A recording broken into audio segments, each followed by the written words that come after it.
Namaskar. Hi friends, I am Mahendra Sharma. You are welcome to my YouTube channel Grammar Concept. Today, in this video lecture, we are going to discuss on a grammar topic, sentence and parts of a sentence. वाक्य और वाक्य के भाग, part 2.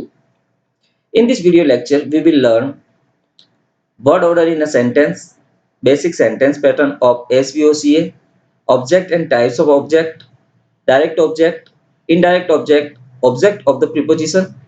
All confusion and concept related to the topic will be discussed in this video lecture.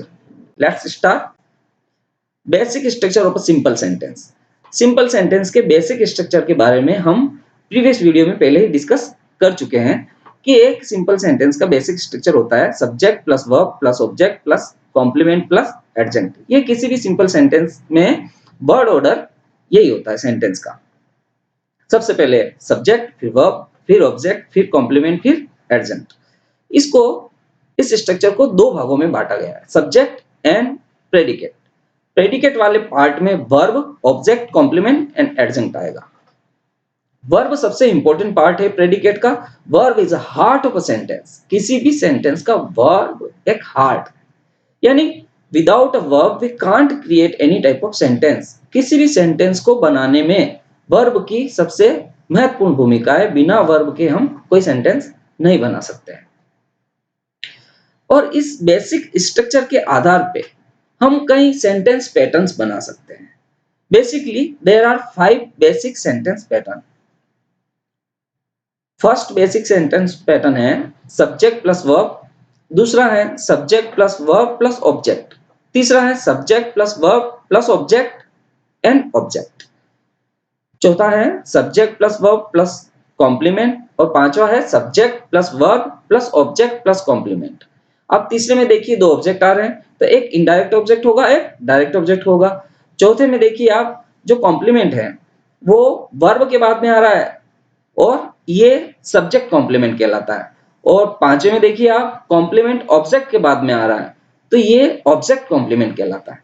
हम इसके बारे में विस्तृत डिस्कशन इसी वीडियो लेक्चर में करेंगे।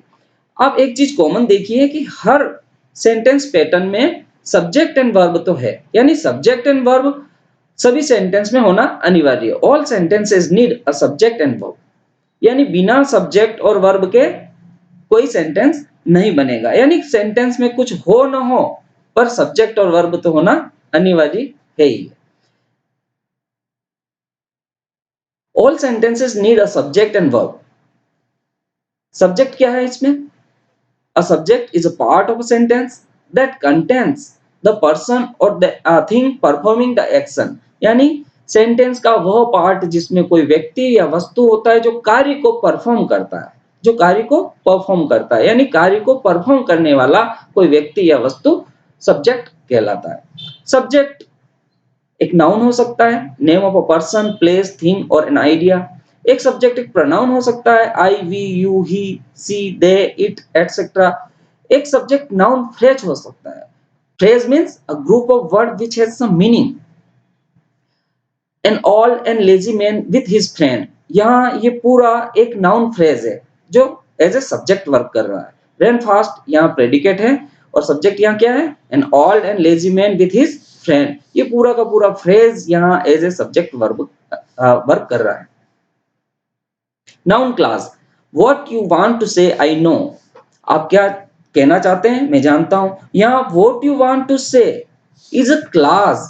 Class means a group of words which consist of a subject and verb, यानी शब्दों का वह समूह जिसमें एक वर्ब और एक सब्जेक्ट होता हो। इसका structure same as a sentence होता है, लेकिन ये सेंटेंस का पार्ट होता है, न कि एक कंप्लीट सेंटेंस होता है। Clause is a part of a sentence. What you want to say ये पार्ट यहाँ एक सब्जेक्ट का वर्क कर रहा है, तो क्लास भी एज ए सब्जेक्ट सेंटेंस में वर्क कर सकता है। वर्ब क्या है? वर्ब इसके एक्शन और स्टेट के आधार पे, यानी वर्ब के कार्य के आधार पे दो प्रकार की वर्ब हो सकती है। एक वे वर्ब जो एक्शन को शो करती है, एक वे वर्ब जो स्टेट को शो करती है। स्टेट मींस अवस्था, स्थिति व दशा। इस तरह से वर्ब दो प्रकार की हुई, action verb and linking verb.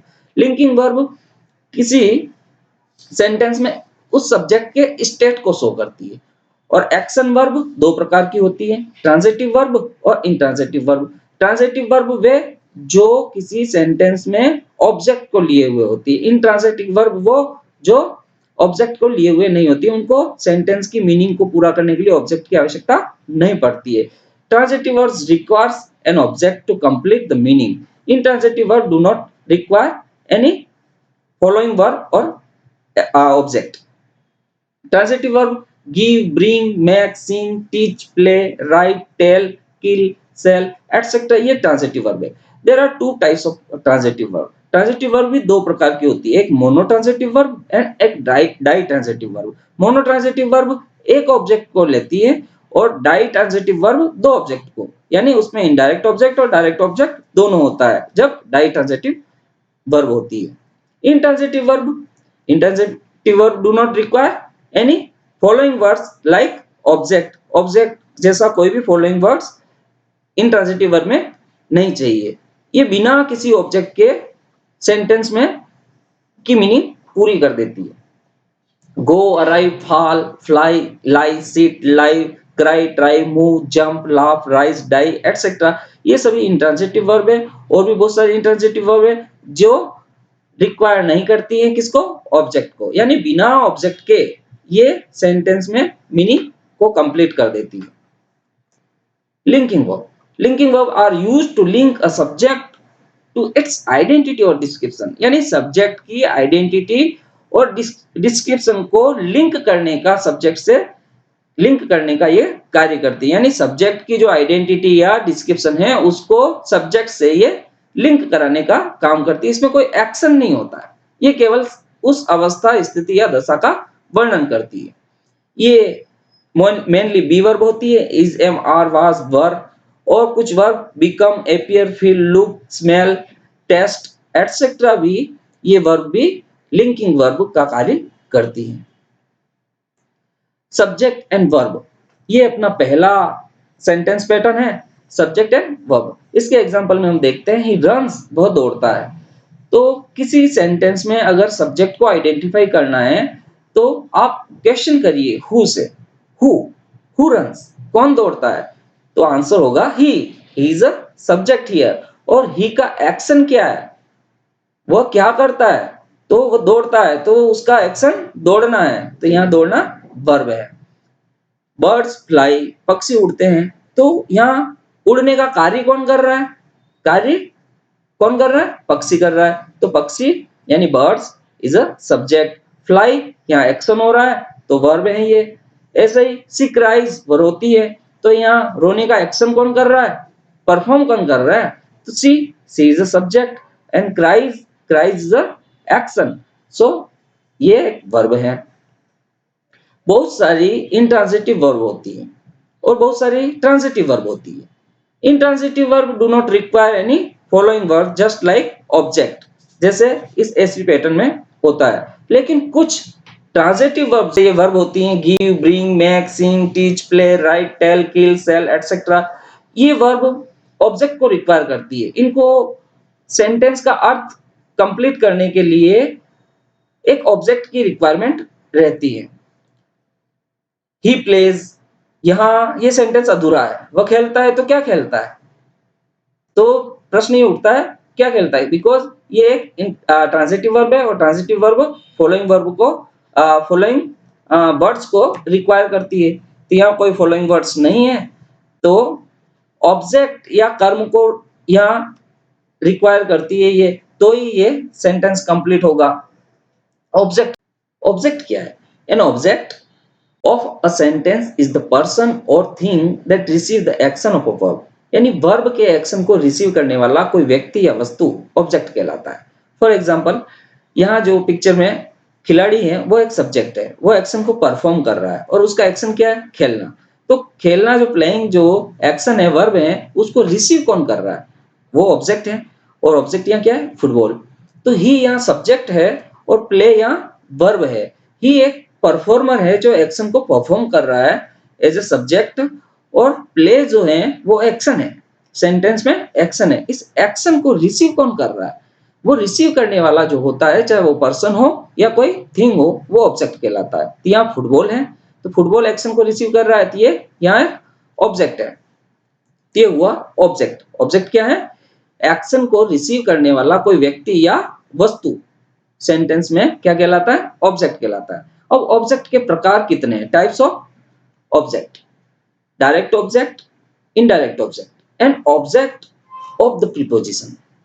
Direct object SVO pattern में भी होता है और एसवीओ पैटर्न में भी होता है। डायरेक्ट ऑब्जेक्ट एसवीओ पैटर्न में वर्ब के बाद में एज ए डायरेक्ट ऑब्जेक्ट होता है और एसवीओ पैटर्न में वो इनडायरेक्ट ऑब्जेक्ट के बाद में आता है। इनडायरेक्ट ऑब्जेक्ट डायरेक्ट ऑब्जेक्ट से पहले आता है।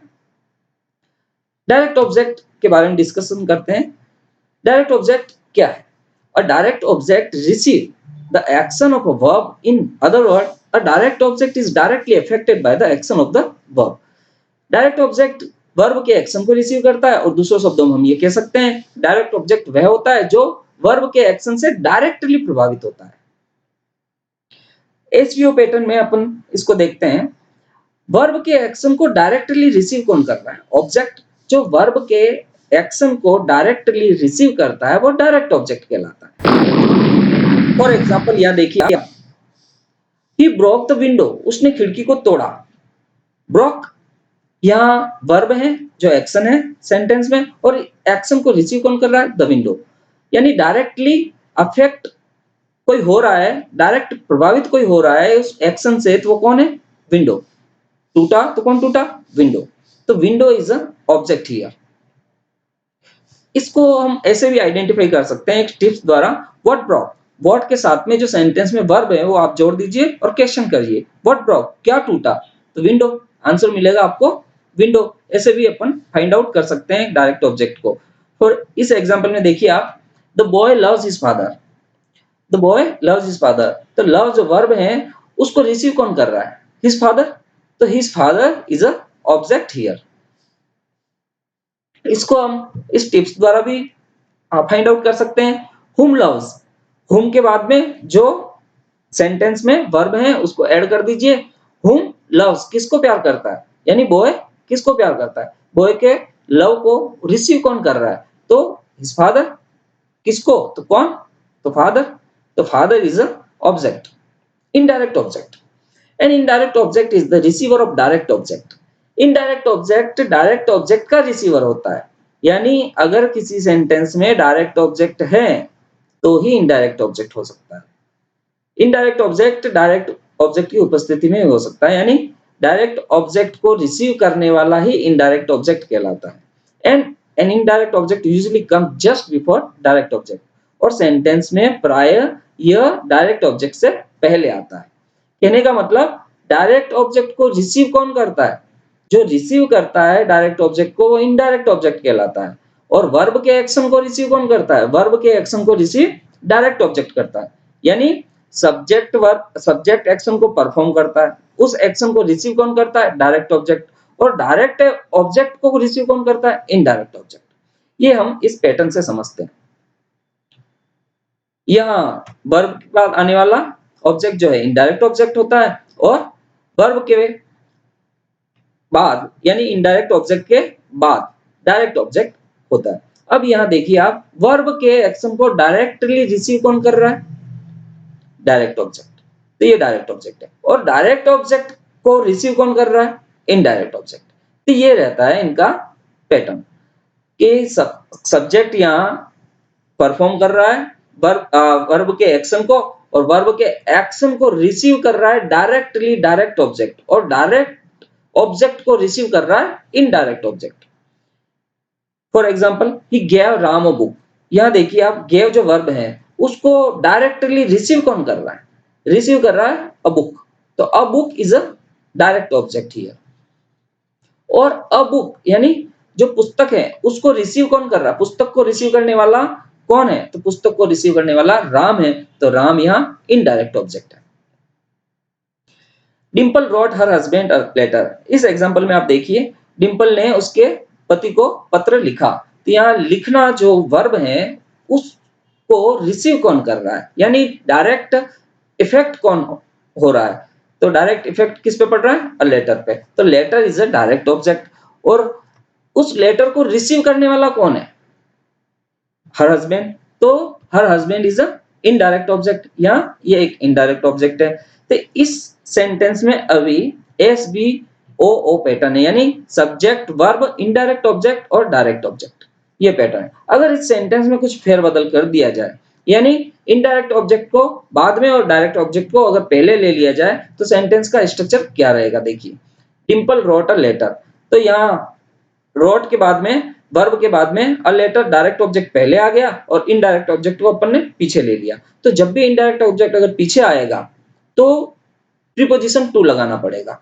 अब इसका स्ट्रक्चर देखिए आप, अ लेटर यहाँ डायरेक्ट ऑब्जेक्ट है, टू यहाँ प्रीपोजिशन है, हर हस्बैंड यहाँ अब इनडायरेक्ट ऑब्जेक्ट नहीं है, बल्कि ये एक ऑब्जेक्ट ऑफ द प्रीपोजिशन है। अब ऑब्जेक्ट ऑफ द प्रीपोजिशन क्या होता है वो देखिए आप, the object of the preposition is a noun और pronoun that comes after a preposition, यानी किसी प्रीपोजिशन के बाद में कोई नाउन या प्रोनाउन आता है, that is called object of the preposition, वो ऑब्जेक्ट ऑफ द प्रीपोजिशन कहलाता है। तो यहाँ हर हस्बैंड अब इनडायरेक्ट ऑब्जेक्ट नहीं रहा, ये ऑब्जेक्ट ऑफ द प्रीपोजिशन हो गया। यहाँ आप देखिए टू हर हस्बैंड, ये एक पूरी प्रीपोजिशनल फ्रेज है। ये क्या है? प्रीपोजिशनल फ्रेज, यानी प्रीपोजिशन के बाद में कोई नाउन या प्रोनाउन आता है तो वो प्रीपोजिशनल फ्रेज कहलाती है, ये प्रीपोजिशनल फ्रेज है। और prepositional phrase always consider as a adverbial phrase और एडजंक्ट। अब इसका sentence pattern S V O O न होके एस वी ओ ए होगा, यानी सब्जेक्ट वर्ब डायरेक्ट ऑब्जेक्ट और एडजंक्ट, ये रहेगा इसका पैटर्न। तो सेंटेंस के स्ट्रक्चर को चेंज करने से उसका सेंटेंस पैटर्न भी चेंज हो जाता है। चलो अब डिस्कस करते हैं कुछ हेल्पफुल टिप्स की, कि एक सेंटेंस में डायरेक्ट ऑब्जेक्ट को कैसे फाइंड आउट करें और इनडायरेक्ट ऑब्जेक्ट को कैसे फाइंड आउट करें। तो एसवीओ पैटर्न में इनडायरेक्ट ऑब्जेक्ट भी है और डायरेक्ट ऑब्जेक्ट भी है। तो डायरेक्ट ऑब्जेक्ट को कैसे फाइंड आउट करेंगे और इनडायरेक्ट ऑब्जेक्ट को कैसे फाइंड आउट करेंगे, इस एग्जांपल से देखते हैं। The teacher teaches us English, इसमें इनडायरेक्ट ऑब्जेक्ट भी है और डायरेक्ट ऑब्जेक्ट भी है। तो जो लिविंग ऑब्जेक्ट होता है इस पैटर्न में, एस बी ओ पैटर्न में, अगर जो लिविंग ऑब्जेक्ट होता है तो वो इनडायरेक्ट ऑब्जेक्ट होता है, और जो नॉन लिविंग ऑब्जेक्ट होता है वो डायरेक्ट ऑब्जेक्ट होता है। नॉन लिविंग को फाइंड आउट करने के लिए आप क्वेश्चन करिए व्हाट से, तो आप डायरेक्ट ऑब्जेक्ट को फाइंड आउट कर लेंगे। व्हाट क्या पढ़ाता है टीचर, टीचर क्या पढ़ाता है, तो इंग्लिश पढ़ाता है। तो इंग्लिश डायरेक्ट ऑब्जेक्ट है जो एक नॉन लिविंग ऑब्जेक्ट है। अब लिविंग ऑब्जेक्ट को अगर फाइंड आउट करना है आपको, तो आप क्वेश्चन करेंगे हुम से, यानी किसको पढ़ाता है, तो आपको इनडायरेक्ट ऑब्जेक्ट आसानी से मिल जाएगा। हुम, हुम टीचेज, किसको पढ़ाता है, तो आंसर होगा अस। तो अस यहाँ इनडायरेक्ट ऑब्जेक्ट है। तो नॉन लिविंग डायरेक्ट ऑब्जेक्ट होता है और लिविंग ऑब्जेक्ट क्या होता है, इनडायरेक्ट ऑब्जेक्ट। तो ये थोड़ा ध्यान रखने वाली बात है। पर ये किसमें होगा, एसवीओ पैटर्न में। ये तभी होगा जब उस सेंटेंस में इनडायरेक्ट ऑब्जेक्ट हो। अगर किसी सेंटेंस में इनडायरेक्ट ऑब्जेक्ट हो तो ही ये टिप्स लागू होगी। टिप्स क्या है, लिविंग ऑब्जेक्ट क्या होगा, इनडायरेक्ट ऑब्जेक्ट, और non living direct object. SVO pattern में देखिए आप, अब एसवीओ पैटर्न में क्या है, नॉन लिविंग और लिविंग दोनों ही ऑब्जेक्ट डायरेक्ट ऑब्जेक्ट होते हैं। कैसे, तो देखिए द टीचर टीचेज इंग्लिश, यहाँ ये इंग्लिश क्या है, नॉन लिविंग है। नॉन लिविंग है तो भी यहाँ ये एक डायरेक्ट ऑब्जेक्ट है। इसको फाइंड आउट करने के लिए क्वेश्चन किससे करेंगे, व्हाट क्या पढ़ाता है टीचर, तो आंसर होगा इंग्लिश। तो English is a direct object. और जब इस प्रकार के पैटर्न में अगर लिविंग ऑब्जेक्ट हो तो आप क्वेश्चन किससे करेंगे, हुम से, किसको पढ़ाता है, तो आंसर होगा अस, यानी हमको। तो यहाँ डायरेक्ट ऑब्जेक्ट है, यहाँ ये अस डायरेक्ट ऑब्जेक्ट है, जबकि एसवीओओ पैटर्न में यह इनडायरेक्ट ऑब्जेक्ट होता है। यानी जब किसी सेंटेंस में एक ही ऑब्जेक्ट हो तो वो डायरेक्ट ऑब्जेक्ट ही होगा, चाहे वो लिविंग हो या नॉन लिविंग। किसी सेंटेंस में कुछ हो न हो, पर उस सेंटेंस में एक सब्जेक्ट और एक वर्ब तो होता ही है, और उसके बाद में ऑब्जेक्ट, फिर कॉम्प्लीमेंट, फिर एडजंक्ट। ये किसी भी सिंपल सेंटेंस का एक बेसिक स्ट्रक्चर होता है। उसका एक वर्ड ऑर्डर है, सबसे पहले सब्जेक्ट, फिर वर्ब, फिर ऑब्जेक्ट, फिर कॉम्प्लीमेंट, फिर एडजंक्ट। पर जरूरी नहीं है कि हर समय सब्जेक्ट और वर्ब के बाद आने वाला ऑब्जेक्ट ही हो, वो एक कॉम्प्लीमेंट भी हो सकता है या एडजंक्ट भी हो सकता है। तो कैसे, ये हम इस एग्जांपल से समझते हैं। आई एम अ टीचर, मैं एक अध्यापक हूँ। यहाँ मैं क्या हूँ? तो अध्यापक हूँ। तो क्या का आंसर मिल रहा है? तो वो ऑब्जेक्ट हो सकता है, बट ये ऑब्जेक्ट नहीं, एक कॉम्प्लीमेंट है। कॉम्प्लीमेंट कैसे है? क्योंकि यहाँ एक ट्रांजिटिव वर्ब नहीं है, ये एक लिंकिंग वर्ब है, और लिंकिंग वर्ब के बाद में ऑब्जेक्ट नहीं आते हैं। नेक्स्ट एग्जांपल और देखते हैं। The sun rises in the east. इस एग्जांपल में आप देखिए, इन द ईस्ट जो है वो एक न तो ऑब्जेक्ट है ना एक कॉम्प्लीमेंट है, तो फिर ये क्या है? क्योंकि यहाँ राइज वर्ब है, और राइज इंट्रांजिटिव वर्ब है। Intransitive verb do not require any following words to complete its meaning. इनको कोई भी फॉलोइंग वर्ड्स यानी ऑब्जेक्ट या किसी भी प्रकार के वर्ड की आवश्यकता नहीं पड़ती है इसकी मीनिंग को कंप्लीट करने में। तो इन लिस्ट क्या है? ये केवल एक एक्स्ट्रा इंफॉर्मेशन है जो इस सेंटेंस में जोड़ी गई है, जो इस सेंटेंस को एक एक्स्ट्रा इंफॉर्मेशन दे रही है। तो ये इन लिस्ट है क्या? तो इन लिस्ट न तो कॉम्प्लीमेंट है ना ऑब्जेक्ट है, ये एडजंक्ट है। ये एडजंक्ट है। तो प्रश्न दिमाग में बहुत सारे उठते हैं कि कॉम्प्लीमेंट क्या है, object versus complement. What is the difference between an object and complement? Adjunct क्या होता है, and what is the difference between an adjunct and complement? तो दिमाग में बहुत सारे प्रश्न उठते हैं। इन सब प्रश्नों का आंसर आपको मिलेगा इस वीडियो के पार्ट थर्ड में, यानी नेक्स्ट वीडियो में। Keep learning to be continued in part third. Thanks for watching.